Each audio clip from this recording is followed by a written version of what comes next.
just to get it blessed, yeah. Hard to leave when it's picturesque and find a form that's free to roam. Where you come from, where you going. Bueno, vamos a comenzar la clase de hoy día. En este hemos tenido este año y este pasaje de nuestra vida que nos toca vivir ahora, que de una manera muy especial. Yo los eché de menos. Nosotros los profes siempre queremos hacer clases. Entonces, estas 2 o 3 semanas que estuvimos separados igual fue bastante. Bueno, vamos a hacer hoy día una clase bastante tratando de retomar, así que vamos a ver una clase que es relativamente, yo diría, fácil de seguir y que debiera ser breve, así que para que no nos tome tanto tiempo, pero para ir recuperando el training más bien, ¿ya? Entonces, ¿de qué se trata este asunto? Vamos a ver hoy día la cosa del financiamiento de los proyectos de energía renovable. Y es bien interesante porque ocurre que cuando nosotros somos ingenieros, entonces los ingenieros siempre, para nosotros termina toda la cosa con, hacemos la evaluación del proyecto, los costos, ¿cierto? Las máquinas, definimos las máquinas, hacemos la banda del proyecto, y con eso nos quedamos tranquilos, pero resulta que después de eso viene un mundo, y es un mundo muy necesario para los proyectos de energía renovable, porque el mundo del financiamiento, y ahí entramos en otras aguas.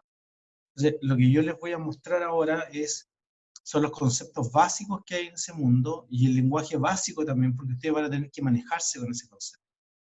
Si el día de mañana les toca ver un proyecto de energía renovable, van a tener que saber de qué están hablando, conocer lo que es la palabra equity, saber lo que significa, qué sé yo, un project finance, saber lo que significa un montón de términos que son fáciles de entender, pero que hay que manejarlos, ¿ya? Entonces, esta clase se trata de eso. Entonces vamos a ver conceptos básicos, vamos a ver el project finance, un plan de financiamiento, qué consiste, cómo son los proyectos, el financiamiento de los proyectos renovables, qué significa el paquete de información y finalmente vamos a ver criterios financieros, ¿ya? Entonces, vamos a partir con definición de algunos términos que estoy poniendo el temporizador aquí, no pasa. El plan financiero es la estrategia de financiamiento en realidad, que se requiere para adelantar recursos necesarios para el proyecto. O sea, una vez que tenemos el proyecto, están incluso la definición de los equipos, como les dije yo, la carta GAN, están los planos, ¿cierto? Está todo. Tenemos que conseguirnos los recursos para hacerlo. Y para eso necesitamos convencer a gente y necesitamos lo que se llama un plan financiero, ¿ya? Es decir, cómo vamos a levantar los recursos que nosotros vamos a requerir para el proyecto. Como ustedes saben, los proyectos en general requieren una inversión muy grande al comienzo, ¿cierto? Se construye la central, por ejemplo, una central solar fotovoltaica, se demora, qué sé yo, 1 año y medio, 2 años eso, 3 años, pónganlo ustedes, una central hidráulica, lo que sea, y después de eso empieza a operar la máquina, la generadora, y cuando empieza a operar ahí recién nosotros empezamos a vender energía. ¿Ya? Entonces, el plan financiero debe destacar las fortalezas del proyecto y presentar acciones para mitigar la palabra riesgo. La palabra riesgo aquí es una palabra bien importante, que significa cuál es el riesgo final para la gente que está prestando los recursos o está poniendo los recursos de esta empresa. A mí me gusta siempre dar el ejemplo de que ustedes van a ocupar los fondos de un grupo de ancianos de un país X, supongamos, qué sé yo, de un país amigo, no sé, de Perú, de Bolivia, no sé, incluso chileno, pensemos en chileno. Si nosotros tenemos esa cantidad de recursos y nosotros la tenemos que administrar, nosotros tenemos que tener muy claro cuáles son los riesgos. Porque si hacemos una inversión mala con esa plata, vamos a dejar a todos esos pobres pensionados sin plata, sin recursos para seguir subsistiendo, por ejemplo. o puede ser también que sea, no sé, por los ahorros de toda una vida, de una familia, por ejemplo, de que todos trabajaron, qué sé yo, se lograron acumular una cierta cantidad de recursos. O sea, ahí hay que mirar bien cuál es el riesgo. Lo que pasa es que uno siempre lo mira del punto de vista, ¿cierto?, del gran banco, así que tiene grandes inversiones y que le da lo mismo perder.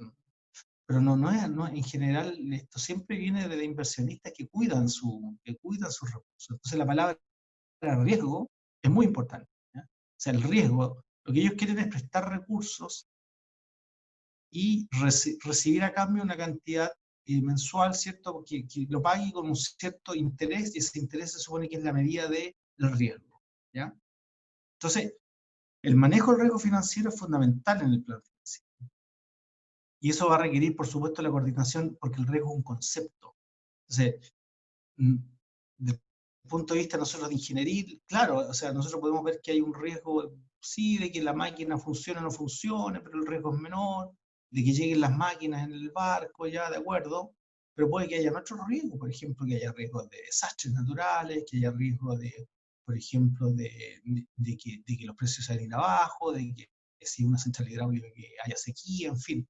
Todas estas cosas requieren múltiples saberes y por lo tanto requiere el concurso de distintas áreas dentro de un mismo proyecto, ¿ya? ¿Para qué, a quién está dirigido el plan financiero? Bueno, a los que queremos pedir plata. ¿A quiénes les queremos pedir plata? Típicamente son dos grupos. Primero son los bancos, típicamente los acreedores financieros, a los cuales nosotros le vamos a pedir una cierta cantidad de plata. Y también a los accionistas, que son personas naturales, jurídicas, empresas, lo que sea, que les vamos a decir, mire, ustedes son parte del proyecto, van a ser los dueños de la empresa y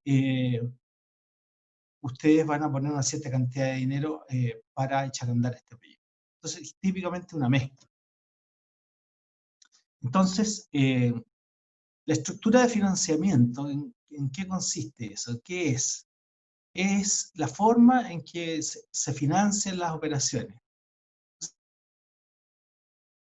Sí, tampoco esta cuestión es rocket science. Lo que uno tiene es de deuda que va a pedir a alguien, a alguna institución financiera, un banco, lo que sea, y lo otro es plata que uno tiene ahorrada, que uno tiene en el bolsillo, o un socio, otro accionista que dice, ya, yo tengo recursos, yo voy a poner aquí en esta empresa.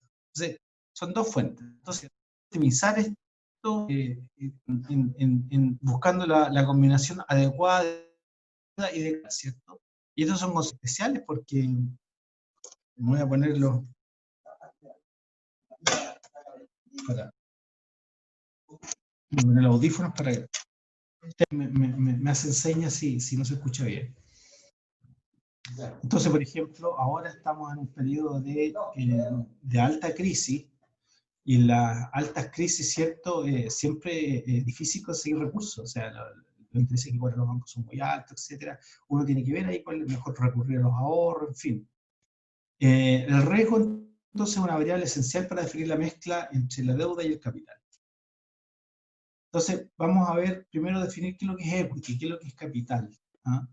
El capital, típicamente en esta empresa o proyecto, lo que sea, es la cantidad de dinero que le correspondería a cada uno de los dueños, los accionistas de una empresa, si se vendieran todos los bienes de la empresa y fuera pagada toda la deuda. Por supuesto, puede ser negativo o positivo. Si es positivo, la empresa es solvente, y si es negativo, la empresa es insolvente, porque no puede cubrir sus deudas. Es uno de los parámetros súper usados para en el ámbito financiero para analizar los proyectos. Y aquí hay un ejemplo que yo creo que todos vamos a entender. Si uno es dueño de una propiedad, digamos una casa, y la casa la está pagando un crédito hipotecario, digamos que el crédito uno lo pidió a 30 años, estamos en el año, qué sé yo, 15. Entonces, hemos pagado parte del crédito, no todo, parte. Entonces, ¿qué es lo que es el equity ahí? El equity sería la diferencia entre el valor de mercado de la propiedad, o sea, ¿cuál es el valor de mercado? El que yo pongo ahora, un avisito en el Mercurio, lo que sea, en las páginas amarillas, en fin, o a través de la web, lo pongo en los portales típicos, y recibo ofertas. y voy a tomar yo la mejor oferta. Ese es el valor de mercado de mi propiedad, ¿ya? Y después, a ese valor, que es el dinero que yo voy a recibir por la venta de la casa, le tengo que restar el monto de la deuda que todavía le tengo que pagar al banco. O sea, tengo que ir al banco y el banco me decide un certificado. Ya, señor, usted ha pagado 15 años, entonces la deuda que tiene con nosotros ahora es tanta plata, tal el monto en plata. Entonces uno resta al valor de la venta lo que le queda al crédito hipotecario, y eso es el equity, eso es el capital que uno tiene, ¿cierto?, en la mano para hacer lo que uno quiera. Entonces, ¿qué es lo que es el Project Finance ahora? Bueno, resulta que, ¿qué es lo que nosotros tenemos? Nosotros tenemos un proyecto en el cual tenemos una central generadora, ¿cierto?, a la cual tenemos que comprar los equipos de la central generadora, por supuesto. Después tenemos que comprar los equipos que son los transformadores, ¿cierto? Todas las líneas de transmisión, si son necesarias, todo lo que me lleve para la conexión a el sistema interconectado, ¿cierto? Todos esos fierros, todos esos aparatos, yo los necesito comprar. Y además lo que necesito son la construcción, necesito construir, hacer caminos, hacer el montaje de las máquinas, todo eso es costo. Entonces, ¿cómo se hace típicamente este asunto? Se recurre a una estructura que se llama Project Finance, que es lo siguiente: uno va y dice, ya, mire, ¿sabe qué? Yo tengo que hacer todos estos gastos ahora, porque son los gastos de operación, son los gastos de la construcción, los gastos de los equipos. Y una vez que empieza a funcionar la central eléctrica, yo voy a facturar todos los meses porque me van a venir recursos de la venta de la energía. Entonces, yo voy a un banco y le digo, mire, ¿sabe qué? Yo tengo este proyectito, esta es la plata que yo necesito que me preste, y estos son los flujos. Y me evalúan, ¿ya? Y eso es Project Finance, en el fondo. Es un plan financiero, y típicamente lo que me va a decir el banco, ya, ok, pero ¿quién es usted? Y yo le digo, mire, yo soy una empresa, soy una unidad económica independiente, así que lo que tengo yo es esta idea del proyecto, y lo que tengo son los terrenos, bueno, algo me tengo que aportar porque el banco tampoco me va a dar el 100% nunca. El banco me va a decir, ah, ya, ok, yo le voy a dar una parte, si entre el 60 y el 80%, y el resto lo pone usted. O ustedes, en el caso si son accionistas. Entonces, la generación de los recursos es la única fuente, una vez que empieza a operar este proyecto, de la venta de energía en este caso, es la única fuente de fondos para el repago de la deuda y el retorno del patrimonio invertido de los inversionistas. O sea, no tengo otra fuente de recursos. Entonces, es la forma más común de financiar proyectos, no solo de energía, sino que también de infraestructura. O sea, pasa lo mismo con los caminos. O sea, la gente que hizo, las empresas que hicieron las carreteras, no fue que ellos sacaron plata de su bolsillo y hicieron las carreteras, no, fueron a un banco, se consiguieron el préstamo del banco, y el banco les prestó plata y hicieron la carretera. Y después, cobrando los peajes que pagamos todos cuando pasamos por la carretera, ahí se va pagando la deuda, ¿ya? Lo mismo con los puertos, las plantas mineras, etc. Todos los grandes proyectos de infraestructura al fondo se hacen con la forma o bajo la paraguas del Project Finance. Entonces, se requiere, como decía yo, una empresa a la cual se le llama típicamente en español unidad económica independiente. En inglés le llaman SPV, que es Special Purpose Vehicle, ¿ya?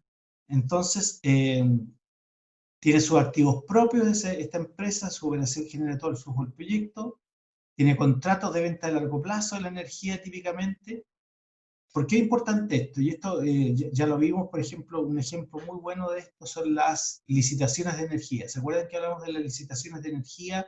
Que las empresas que necesitan comprar energía licitan, y van las empresas generadoras y le dicen, yo te voy a comprar. Pero lo que pasa es que estas licitaciones son a 5 años, a 10 años, incluso a 15 años plazo.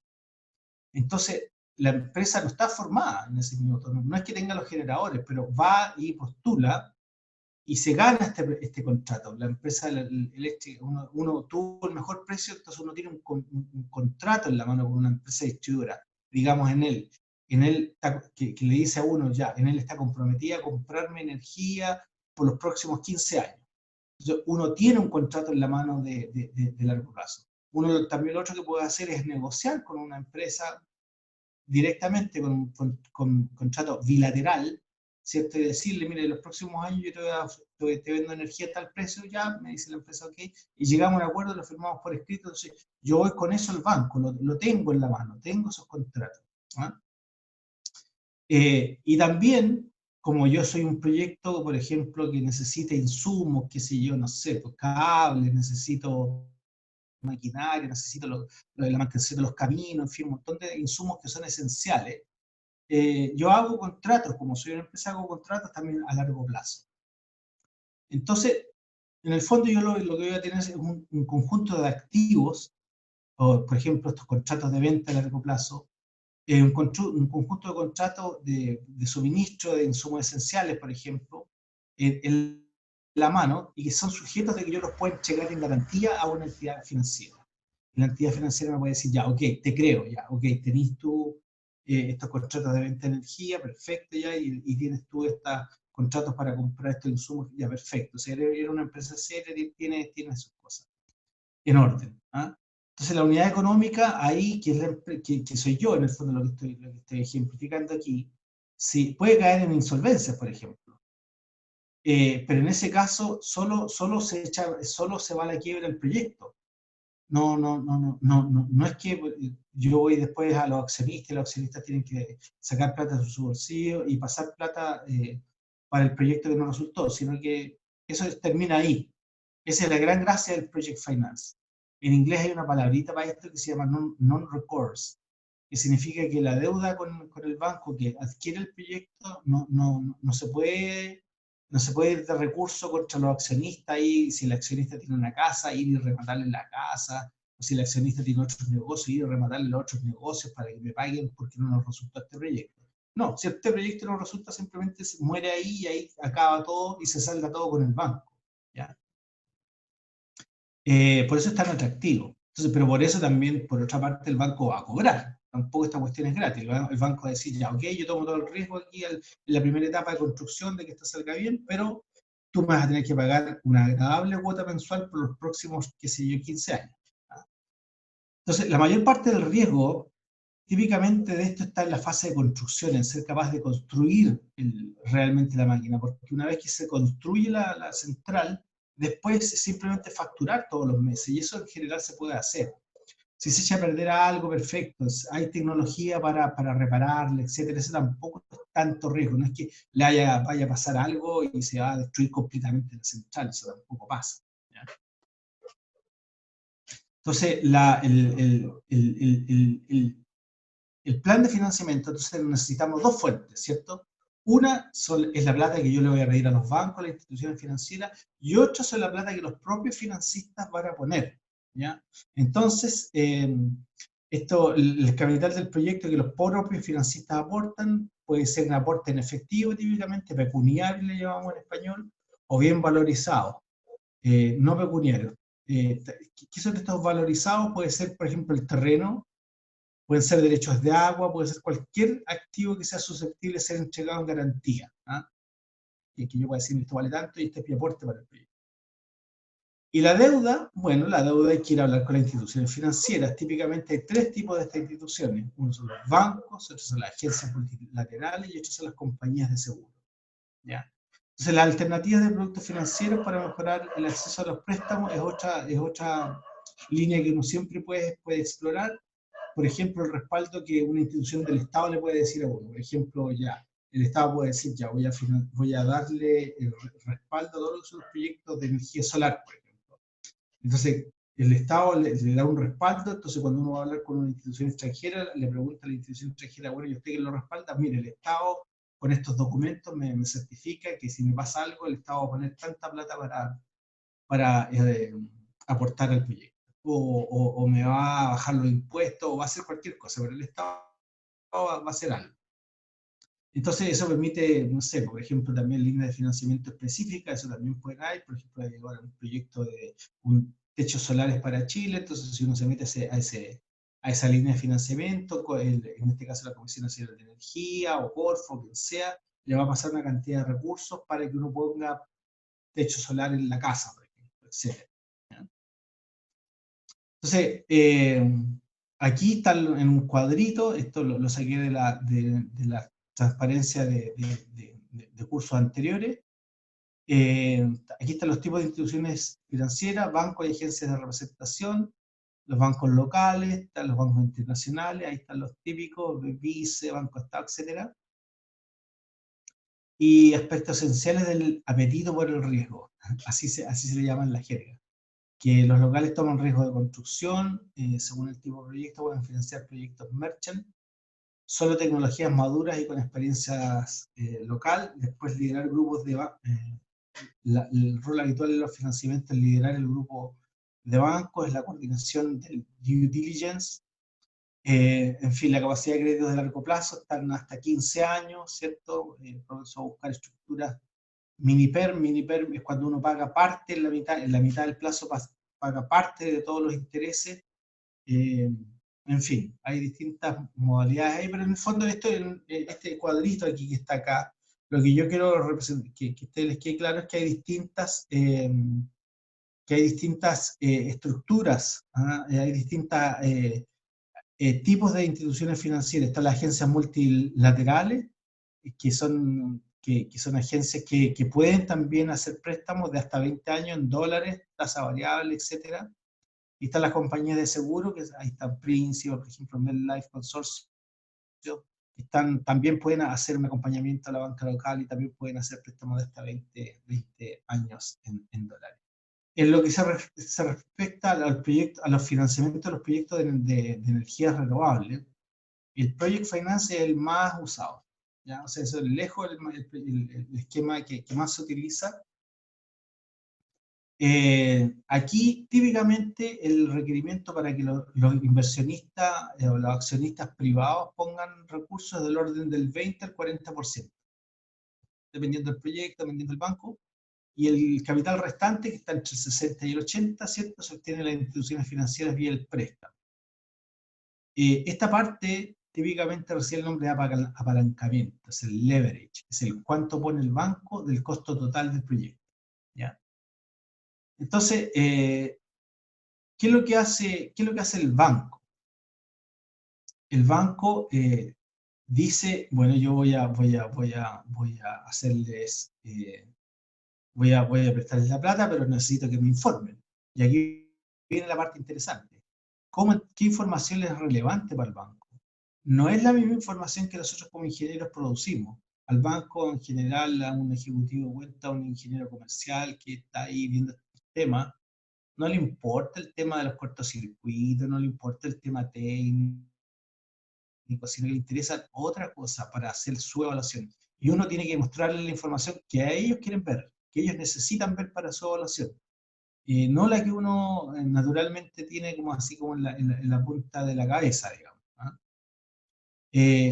Otra cosa que hay que entender que es importante es que el mercado eléctrico está fuertemente indexado al dólar, ¿ya? O sea, los precios, casi todos los equipamientos se compran en dólares porque se compran afuera, en fin, entonces, por eso típicamente la idea es buscar una deuda en dólares, y por eso típicamente vienen acá y tienen presencia bancos internacionales, agencias multilaterales, inversionistas institucionales que tienen recursos o que pueden hacer préstamos de deuda en dólares.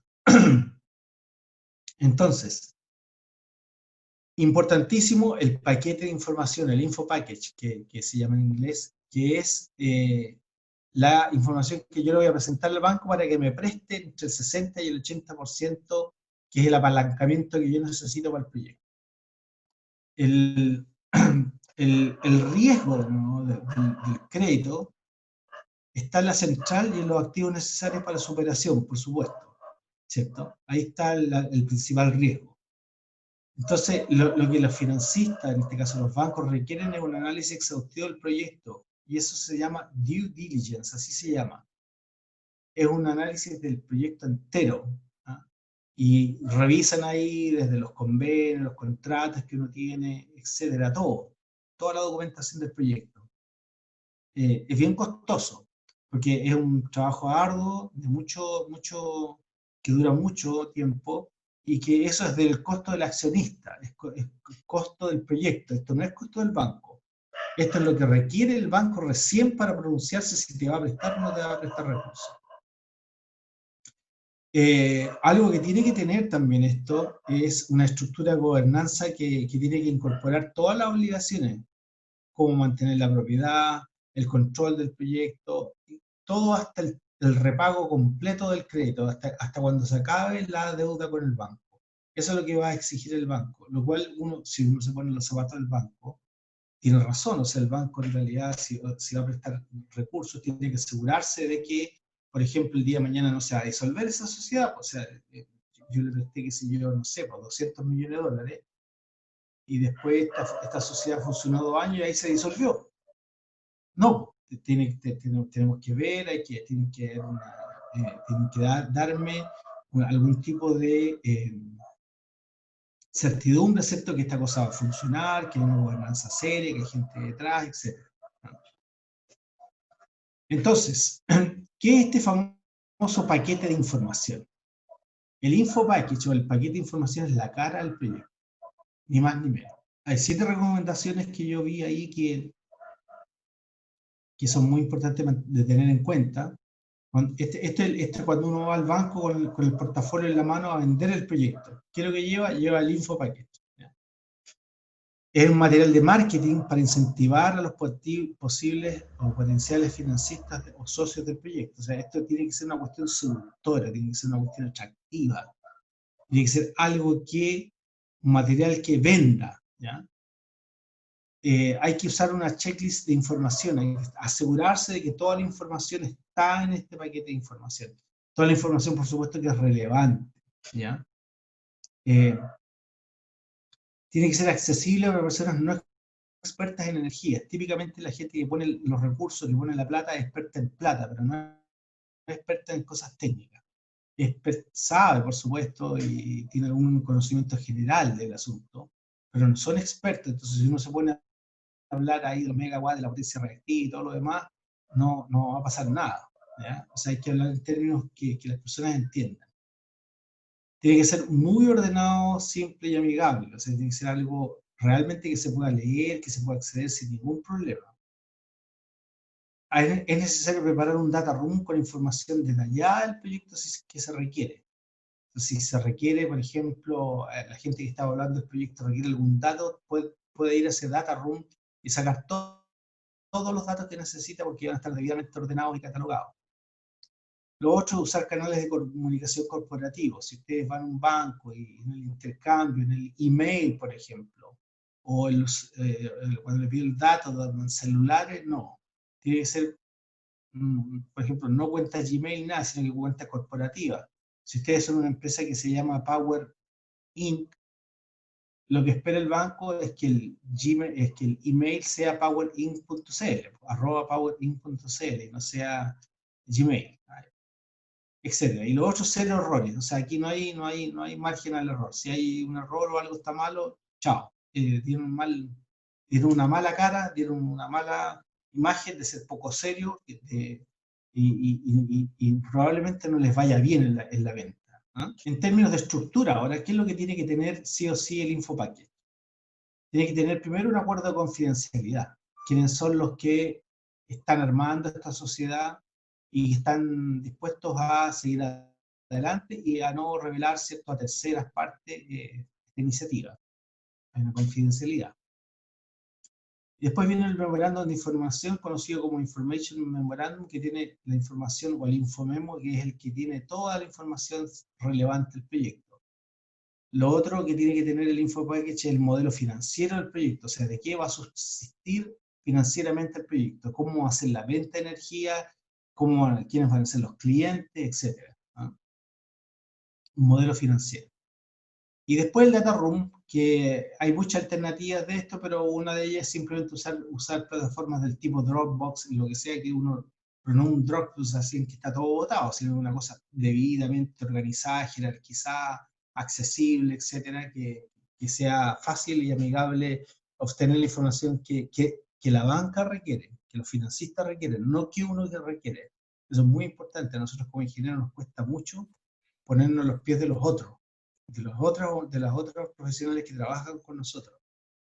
Y en este caso hay que hacer ese esfuerzo porque si no, no te prestan los recursos, no se hace el proyecto, así es simple. Una duda respecto a lo anterior, no me queda muy claro como cuál es la línea de tiempo en que uno hace esto, como uno primero pide como los contratos de que va a comprar tal insumo o en él te va a comprar tanta energía y después va al banco para que le financien el proyecto, eso se hace todo al mismo tiempo, ¿qué se hace antes?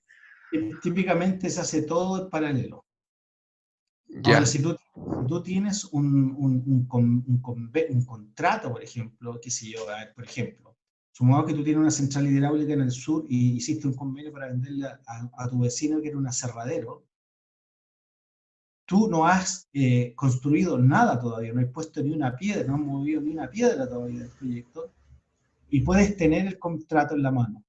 ¿Ya? ¿Por qué? Porque tu vecino te confió en ti, te conoce desde chico, no sé qué cosa, tiene un acuerdo, ¿ya? Tú puedes ir con eso al banco. No, puede ser también, ya no es condición. Mientras más tenga, mejor todavía. ya, ya. Mientras más contratos tengas en la mano, mejor todavía. ¿Ya? Y en caso, por ejemplo, de que eventualmente no se pudiese por temas económicos hacer eso, ¿qué pasa con esos contratos? ¿No, no hay problema? ¿Se disuelven de alguna forma? Lo que pasa es que típicamente lo que tú puedes hacer es vender esos contratos tú mismo. Tú los negocias después. Si tú dices ya te fue mal, que sé yo, nadie te plata y te quedaste con la cosa en la mano, típicamente hay una manera de salirse. Tú vas donde, qué sé yo, no sé, pues, Colbún o Endesa, que es un player grande, le dices, mire, tengo estos contratos, te los cedo y por tal precio, se puede negociar, ¿entiendes? Hay una salida. Ah, No ya, ya, perfecto, gracias. porque porque lo que le interesa finalmente al cliente es que le den energía eléctrica. No le interesa tanto tú, sino que le interesa que tener energía, ¿te das cuenta? Y para eso hay alternativas. Entonces, ¿qué es lo que tiene que tener el paquete de información? El paquete de información son los contenidos del Infomemo. Tiene que tener primero una visión macroeconómica del país. Esto es típicamente para inversionistas extranjeros. Por ejemplo, hay un banco internacional que uno está tratando, el japonés, por ejemplo, que quiere pedirle la plata. Entonces, lo primero que quiere tener el banco una visión de qué país estamos hablando, porque van a tomar seguramente la decisión en la matriz, en la casa matriz que está en Tokio. Entonces hay que darle una visión macroeconómica del país, cuáles son los indicadores, cuál es la estabilidad del mercado, etcétera, la venta de la estabilidad del país y cómo se ve el futuro. ¿Ya? Esa venta, como ustedes saben ahora, está medio complicada, pero parece que en todo el mundo, porque en Estados Unidos tampoco está yendo muy bien. Pero claro, después de septiembre, o sea, después de octubre, el 18 de octubre del año pasado, como la clasificación del riesgo país nuestro como que se empeoró un poquito porque la situación, pero ahora estamos en otra crisis, que es de pandemia, que es más transversal a todo el planeta, así que, pero en fin, tiene que ver con esas cosas, a eso me refiero, tiene que ver con qué tan estable es el país, qué tan estables son sus, si es un país, por ejemplo, que no paga su deuda externa, etcétera, que tiene un desorden de eh, es un mal precedente, ¿ya? Disculpe. Sí, sí, dale nomás. ¿Esto de los contenidos Infomemo que son como parte del Info Package o qué? Claro, es parte del Info Package. Una parte del Info Package es el Infomemo. Exactamente. Ya, pero y por ejemplo ese primer punto que dice visión macroeconómica del país, eso es como independiente de si el Info Package es como para pedirle a una entidad nacional o internacional. Exacto. Seguramente si es nacional no lo vas a necesitar tanto, porque ellos mismos, los bancos, tienen una visión del país bastante clara, macroeconómica. Que si vaya al Banco de Chile, por ejemplo, seguramente esa visión macroeconómica del país no necesita presentarla, porque ellos saben mejor que tú cuál es la visión macroeconómica del país. Esto es válido, adquiere relevancia cuando lo vas a pedir afuera.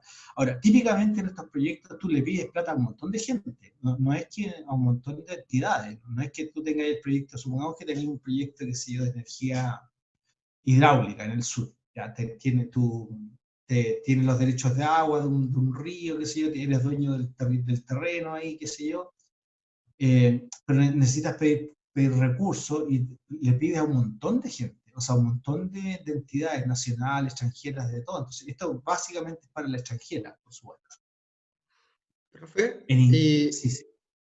en ese sentido, entonces, ¿uno entrega el mismo info package a todos?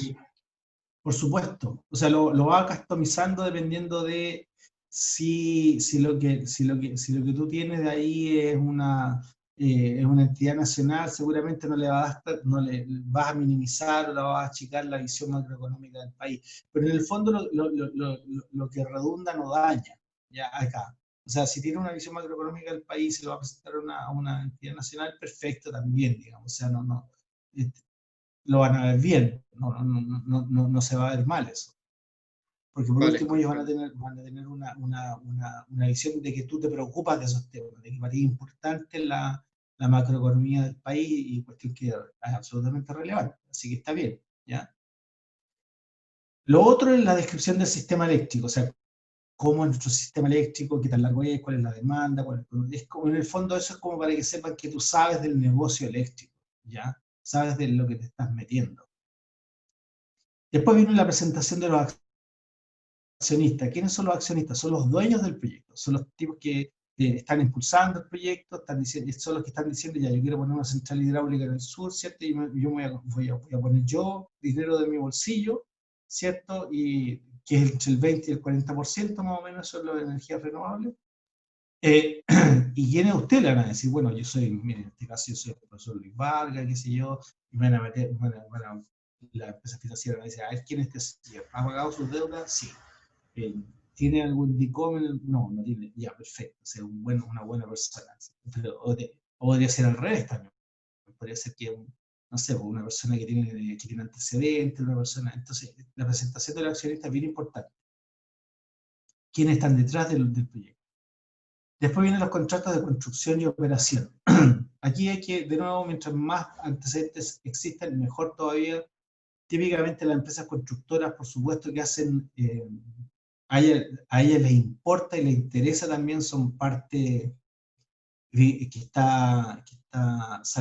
parte de los beneficiarios del proyecto. Entonces, no te van a poner problema las empresas de construcción para hacer contratos, para decir cuánto va a salir, por ejemplo, la construcción de la central, en este caso hidráulica del sur, te va a decir, mire, la construcción tiene tanta etapa, tales son los equipos, estas son las obras que hay que hacer y esto es el costo de los equipos, de las obras y de la operación. ¿Ah? Y te va a dar un contrato, etcétera. Eso lo vas a poder tener. La estructura de financiamiento ya lo vimos ya, lo que tú estás pidiéndole, pues, de dónde vienen los recursos, básicamente. Entonces tú puedes decir, mire, ¿sabes que el 20% lo voy a poner yo y mi amigote toda la vida, que somos socios acá? Nos vamos a poner con el 20% y a usted le vamos a pedir el 80% al banco.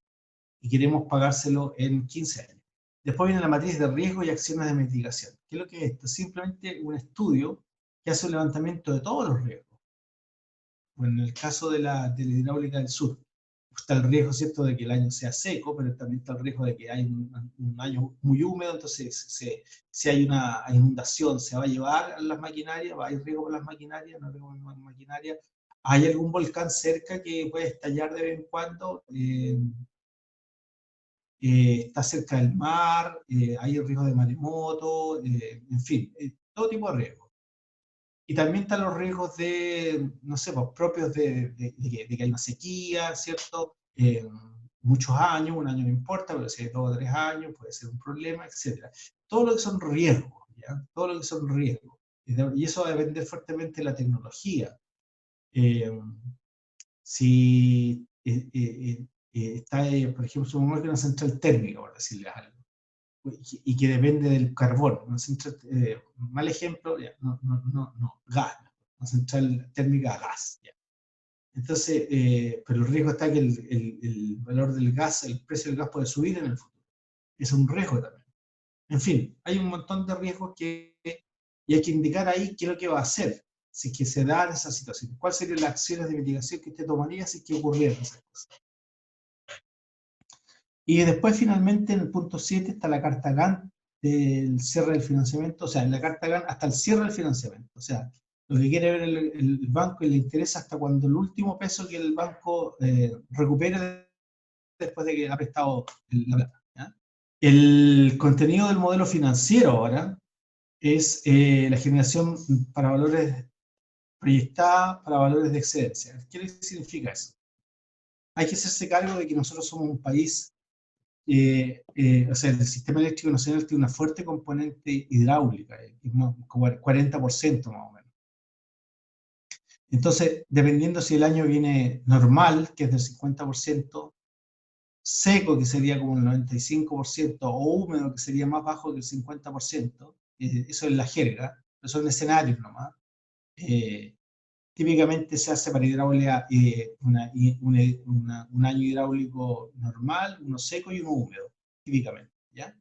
Entonces se proyecta la generación en cada uno de esos tres escenarios. ¿Cuál sería la generación proyectada de tu proyecto? ¿Cuánta energía venderías en el fondo? ¿Ah? ¿Y a qué precio? ¿No? ¿Cuáles serían los precios de los valores para cada uno de los escenarios?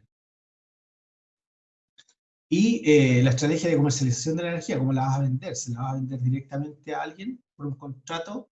¿La vas a vender todo el precio spot? ¿Va a hacer una mezcla? Esto que vimos en las clases pasadas, ¿cierto? La estrategia de comercialización, ¿cuál va a ser? ¿Ya? Después tiene que poner cuáles son los costos y el plazo de la construcción, ¿cierto? Típicamente va a depender del proyecto, estamos hablando de 1 año, 2, 3 años, etc. Después vienen los costos de operación y mantenimiento, por eso se entiende por sí mismo. Dice costos, debería decir costos. Los impuestos, ¿cuáles van a ser los impuestos que se te aplican a ti? Y más o menos una estimación de cuántos van a ser. Y después, por último, una lista de los indicadores de rentabilidad más usados. El PPN, ¿cierto? El TIR, etc. ¿Ya? Eso es lo que tiene que llevarle por lo menos el modelo financiero. Esto es una carpetita. ¿Se dan cuenta que la carpetita empieza a estar cada vez más gruesa? Y existe otro tipo de información que también es relevante para el proyecto y que puede que te lo pidan. Por ejemplo, aspectos legales. ¿Tienes todos los permisos? ¿Sacaste la resolución de impacto ambiental? Etcétera. O sea, hay un montón de otra información que también se requiere y que lo puse aquí en letra chica para que lo vean, digamos, pero hay un montón de información relevante que también hay que adjuntar en este paquete de información. Ya, finalmente, del punto de vista de la banca ahora, una vez que recibe a este señor con este crédito, solicitando crédito, ¿cómo lo evalúo yo? Típicamente hay tres criterios, típicamente. ¿Ah? El criterio del ratio de cobertura del servicio de la deuda, el criterio del leverage y el criterio del plazo de repago del crédito. Entonces, cada uno de estos criterios va a entregar una cantidad de plata o una capacidad de endeudamiento que tú tienes. El banco te va a decir, ya, ok, te puedo prestar de los 1.000 millones que estás pidiendo, te puedo prestar, qué sé yo, 700 millones de dólares. Ya, listo. O te puedo prestar 800, o te puedo prestar 300, en fin, va a depender. ¿No? Entonces, aplican estos criterios y cada criterio va a dar una capacidad de endeudamiento y típicamente se escoge el menor. Para ser conservador, el menor de ellos. Es desde el punto de vista del banco, no desde el punto de vista tuyo, que eres el cliente. A uno siempre, si uno es el cliente del banco, le gustaría que lo juzgaran por el lado que sea mejor, más solvente, no por el lado en que te es más insolvente. Entonces, los criterios financieros, partiendo con el ratio de cobertura, es una razón simplemente, es bastante simple. El flujo de caja anual dividido por cuánto tienes que pagarle a la deuda. Ese es el ratio, ¿ya? O sea, y típicamente lo que le va a interesar al banco es cuál es el valor mínimo de ese ratio y cuál es el valor promedio en el horizonte de tiempo del proyecto. Y nuevamente, típicamente se utilizan ahí tres escenarios, un caso base, un caso pesimista y un caso optimista. Valores típicos que yo tengo acá para que ustedes los tengan como de referencia, por supuesto, para energías renovables, ¿cierto?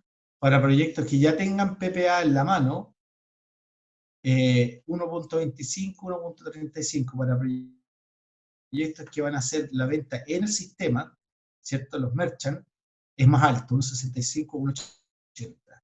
¿Se dan cuenta ahí el impacto que tiene tener un PPA? O sea, si ustedes tienen un contrato en la mano, un Power Purchase Agreement se llama, el PPA, que es, por ejemplo, con Enel, que les decía yo, ustedes se ganaron una licitación con Enel y tienen en la mano eso, le baja montones el ratio que le exige el banco.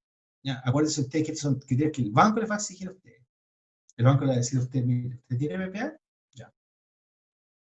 Con un 1.25, 1.3 de ratio estoy ok, te voy a prestar. Pero si no lo tiene, tiene que ser más altito, 1.60, 1.80. ¿Ya? El otro Profe, criterio que, sí, ¿cómo el banco, o bueno, o quien sea mi financista, o yo le entrego la información sobre, no sé, las consultas ciudadanas que se hacen en los lugares donde se van a hacer los proyectos? Que ahora, es toda una parte de la carpeta. ¿Sí? ya, sí. Se llama las condiciones socioambientales. Claro, tú tienes que tener ahí, que fue la parte que nos pasamos rápido, ¿cierto? Aquí, en esto de acá, en alguna parte tiene que estar. Permisos sectoriales, ahí está una parte, servidumbre, RCA. RCA es la declaración de impacto ambiental. En esa tienes que tener ahora, y aquí está, el último es estudio socioambiental favorable. Entonces ahí tienes que contratar una empresa calificada y con reconocida experiencia, cosa que al banco le merezca. Si tú le dices, por ejemplo, mire, tengo un estudio socioambiental que me dice que estoy excelente, no tengo ningún problema. Ay, ¿quién te lo hizo? No, un tío mío que trabaja en esto, el banco seguramente te va a pescar. A menos que tu tío tenga la suerte que sea súper prominente. Pero otra cosa distinta se le dice, no, mire, yo lo hice con una empresa que sí, no sé, pues Procter Gamble, por decirte algo. O con, qué sé yo, la Raín Vial, por decirte algo así, con nombres súper conocidos. Ahí te creen más. Ya, el otro es el leverage. El leverage es muy simple. El leverage simplemente es el porcentaje de plata que te va a prestar el banco. Y eso tiene que ver con cómo el banco ve el riesgo. No tiene que ver tanto con montos, sino que tiene que ver con decir, mira, ¿sabéis qué? Si tu proyecto, ya yo te voy a poner 50% nomás, porque no, en realidad para este tipo de proyectos de generación el banco tiene como política prestar el 50%, o tiene como política prestar el 70%. ¿Ya? Entonces ahí es un monto fijo del porcentaje del monto total del proyecto. ¿Ya? Entonces, si tu proyecto te sale, qué sé yo, 1.000 millones de dólares, entonces el banco te va a prestar 750. ¿No? ¿Por qué? Porque es la política del banco. El proyecto de energía solo financia el 75%, o el 70%, etc. ¿Ya?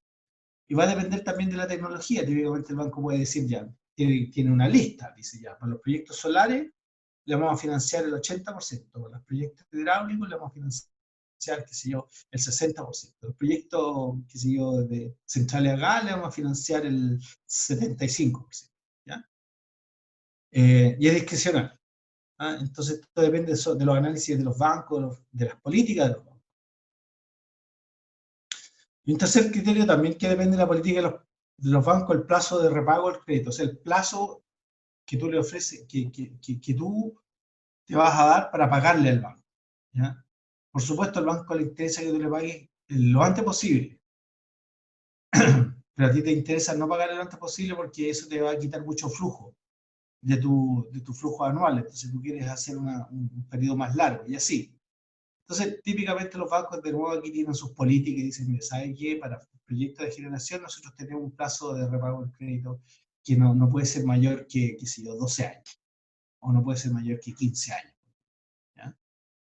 Etcétera, ¿ya? Entonces son distintos. Entonces, aplicando distintos plazos el plazo de repago, el leverage, ¿cierto? El ratio, ahí dependiendo de esos tres criterios, es que por lo que te van a prestar la cantidad de recursos que te van a prestar.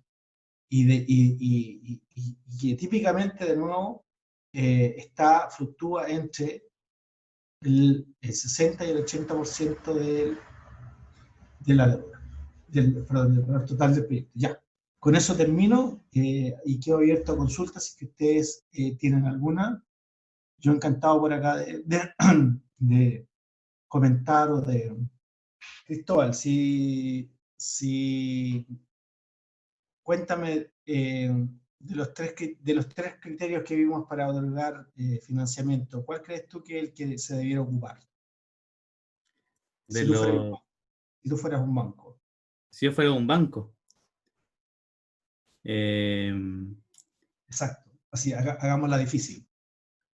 O Viste sea, que, claro, si yo fuera un banco, normalmente el banco lo que tiene, uno supone que el dinero que tiene es bastante, ¿cierto? Como que... claro. O sea, sí, pero acuérdate que igual tienen un límite y igual se van a la bancarrota. O sea, sí, se ponen a financiar proyectos a diestra y siniestra y después los proyectos no resultan, quiebran nomás. Y en ese Claro. caso los dueños tienen que subir al piso de más arriba del edificio y, no sé, reconsiderar muchas cosas. No sé. No sé. Claro. Claro, pero teníamos cierto, ¿te acuerdas de los 3 criterios, verdad? Que era Sí, el por ejemplo, ratio, sí, el leverage, el leverage, ¿cierto?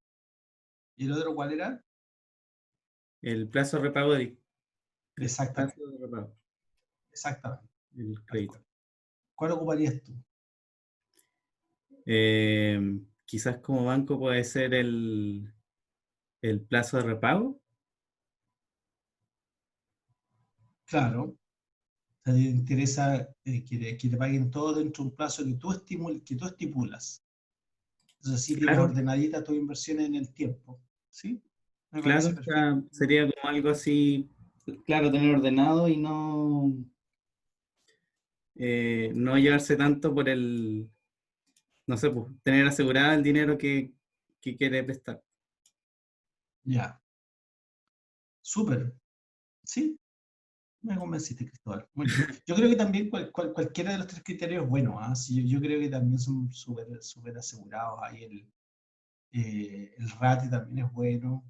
eh, Te permite jugar un poco con la holgura, cuánta holgura vas a tener, así que perfecto. Ya, muchas gracias, Cristóbal. Muchas gracias. ¿Alguien más tiene una consulta? Ya, si no hay más consulta, entonces lo vamos a dejar aquí y le agradecemos a María José que nos haya ayudado con la grabación. ¿Ya? Así que nos estamos viendo el próximo jueves. Estén muy bien, cuídense. Vale, profe, chau, que estén bien. Chao, profe. Gracias, profe, igual. Chao, Chao. profe. Chao, profe. Chao, chao. Chao, gracias. Chao.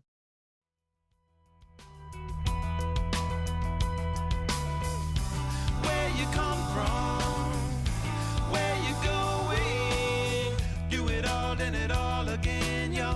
Make it up and you make a friend.